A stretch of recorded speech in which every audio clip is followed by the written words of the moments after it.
much. But again, I'd really like to see Morrow get a ghost out, actually. That would be ridiculously helpful against, you know, all the Colossi, the Stalkers. It wouldn't be that helpful. It would be helpful.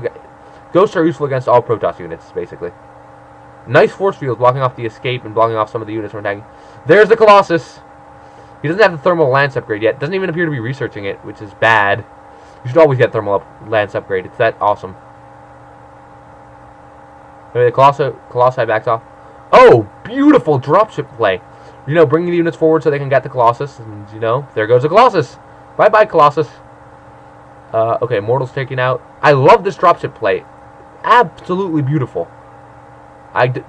Just such skillful use of using the fact that Stalkers are otherwise preoccupied, dropping behind the army so he can get it, basically circumventing the force field.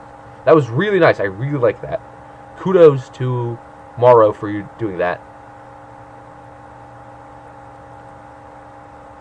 Also, SUV transfer. He's not dropping mules. I'm assuming he's saving comstats. Just because you need comstats, basically. You get beautiful use of the medevacs. Just because you have the medevacs, they have the transport capacity, you may as well use them. Anyway. Oh yeah, quick shout out to Team Liquid for, you know, having all these replays and being such a helpful community. With any luck, I'll post this video on there and on YouTube, and, you know, I'll get more views that way. But anyway, continuing. M&M push is going into. He's probably going to take out the destructible rocks, but Huk, is it? Yeah, Huk was right enough to place the pylon there so he can watch it. Again, not wasting a stim to take down the rocks, always good, because, you know, stim costs you hit points. You don't want to waste hit points. Hit points are a resource, just like everything else. Seems like Huk is in a bit of a fix, though. Morrow didn't build up that many units. He got his expansion up after the Protoss did, I think. I missed the Protoss expansion, I'm sorry. But again, this is the 6th replay I'm watching. I'm kind of phased. Again, what is the Terran doing? He's doing exactly what the Protoss was doing earlier, abusing the short area, and beautiful splitting off his forces so you know he has a major attack and he sends these units in the back to, you know, take down a pylon, supply block his opponent. Always good. Of course, it wasn't good enough to supply block his opponent because his opponent wasn't anywhere near max. But hey, it's the thought that counts, right? Anyway, building away from Marines. I don't know why. I would expect Marauders, but anyway, continuing, pumping out SUVs. Oh, major engagement coming in here. The Vikings really need to snipe that Colossus. Does he have Thermal Lance yet is the question. And it's an important question. Thermal Lance really helps. No, he hasn't gotten Thermal Lance. I wonder why. Thermal Lance makes Colossi so much better. I guess he hasn't had the resources. He had to keep aggressively building units just to save off the push from the Terran. Although now the Terran army looks greatly diminished when compared to the Protoss one. Hopefully they'll take down the Colossus. There goes the Colossus. And the M&M ball suddenly is a lot more dangerous. Stalker's taking out the Vikings. Again, this is one control group syndrome. The Vikings are... Or maybe he's just being clever with the Vikings and I'm just being unduly harsh. I've been doing that a lot this game. I've been criticizing players when they've been making good moves and being like, no, what are you doing? And then they were all correct. It was just me being a moron. Anyway, he just holds off the Terran push. That felt scary for the Protoss, I feel. Like, he held it off, but it was a threadbare thing.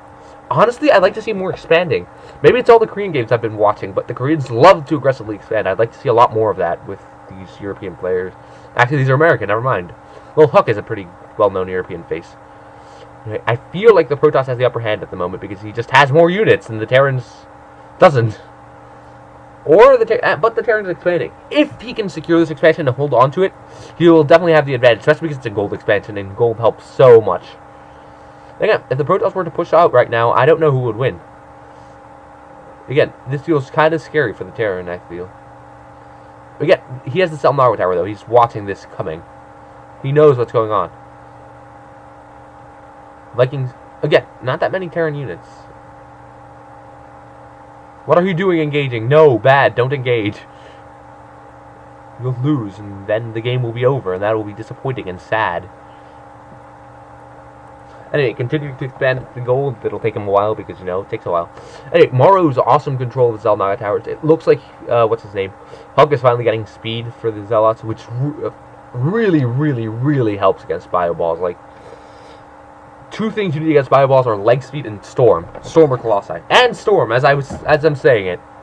This looks to be the standard PvT play nowadays.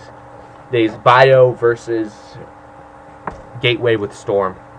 It's interesting to see we saw a lot more robo play from Huk than I'm accustomed to. Usually, the moment, they pop out a few Colossi to force the Terran to make a ton of Vikings, and then they stop. Nice Observer. It's always useful to have an Observer. I'm surprised Huk didn't have one earlier. Maybe he didn't, I didn't notice, actually. But, again, if you're Protossing and have the Protoss map hacks in the form of an Observer, use them. The same way the Terran used their Terran map hacks in the form of Scan. Or their Terran mineral hacks in the form of Mules. Oh, a drop. Almost missed it. Sniping a Colossi facility. And he just backs out. Again, no need to lose any units. Okay, so he didn't do any damage. Big deal. He forced the enemy to pull back. Which really all he's doing right now seems to be buying time. Although he has more units than the enemy and more resources. So unless the Protoss can shove an attack down his throat and take out the gold, I feel that Morrow has a really good chance of winning this. And seeing how there's a minute left in the replay, I think we're about to see the final push. Anyway. Yeah, again, I apologize for the replay bar, but I haven't been able to figure out how to remove it, hide it. And, awesome flank. I think he's going to use it to take out Immortals, Sentries, yeah. Really well done. And GG. It's over. Because Sentries are really useful support units. They just melt in the face of MMM, though. Again, the counter to MMM right nowadays is Mass Zealot with Storm and Charge. Huk GG's, the game is over. Beautifully played game, really well played by both Morrow and Huk. I'm not surprised it was a show match, both played beautifully. Anyway, thank you for watching. Hopefully I'll upload another video soon, and hopefully I won't screw this one up. Thank you all, this is Solace signing out.